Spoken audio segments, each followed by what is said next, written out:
De nombreux voisins ont été interrogés pour tenter d'en savoir plus sur Mohamed Hichem. Il y a deux choses, moi, qui m'ont frappé dans cette histoire. D'abord, comment on a remonté la piste. Je trouve qu'on est dans une sorte de film, pas dans un film, mais dans une société où il achète une pile sur Internet et on remonte. Il n'a pas acheté qu'une pile sur Internet, en fait, il a acheté tout ce qui permettait de fabriquer le TATP aussi. Et il s'est fait livrer à domicile. Oui.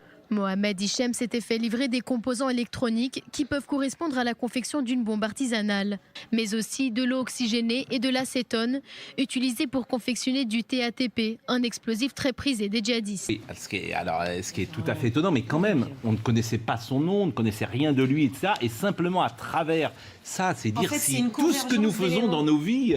Non, c'est vraiment ce que nous expliquent les enquêteurs, c'est une convergence, c'est-à-dire qu'il y a la vidéosurveillance, ils essaient de le localiser, ils croisent ça avec les piles, l'achat sur Internet et puis d'autres éléments dont ils ne préfèrent pas nous parler aujourd'hui, mais c'est vraiment le croisement de plusieurs informations. Ce n'est pas un élément qui a joué plus que l'autre.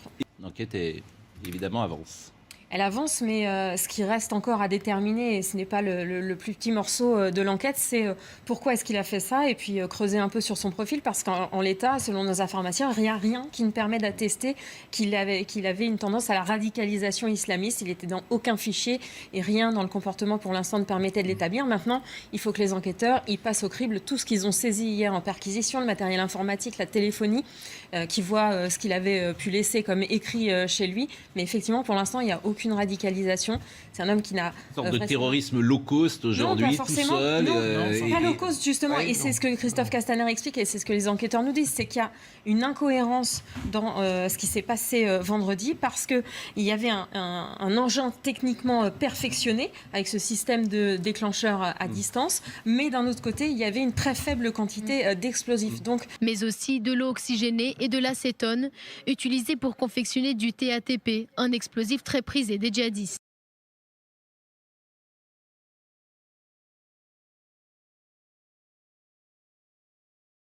Christophe Castaner explique, et c'est ce que les enquêteurs nous disent, c'est qu'il y a une incohérence dans ce qui s'est passé vendredi, parce qu'il y avait un engin techniquement perfectionné, avec ce système de déclencheur à distance, mais d'un autre côté, il y avait une très faible quantité d'explosifs. Donc, pour l'instant, ils ne comprennent pas ce qu'il a voulu faire, quel était son objectif, pourquoi avoir agi à cet endroit-là.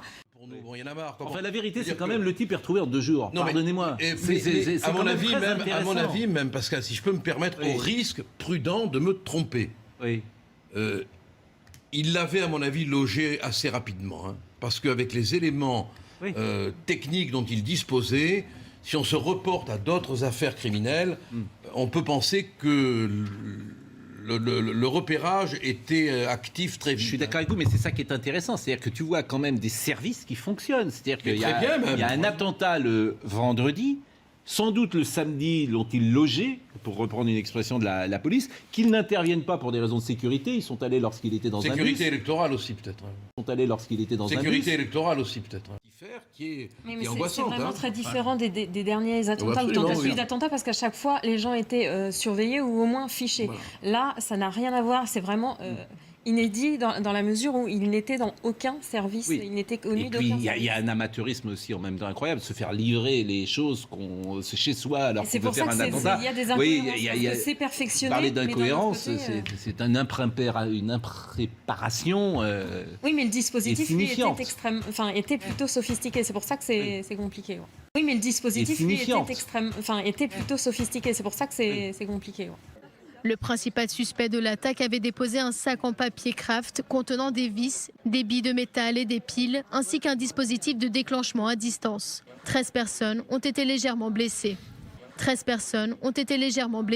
Christophe Castaner explique, et c'est ce que les enquêteurs nous disent, c'est qu'il y a une incohérence dans ce qui s'est passé vendredi, parce qu'il y avait un engin techniquement perfectionné, avec ce système de déclencheur à distance, mais d'un autre côté, il y avait une très faible quantité d'explosifs. Donc, pour l'instant, ils ne comprennent pas ce qu'il a voulu faire, quel était son objectif, pourquoi avoir agi à cet endroit-là.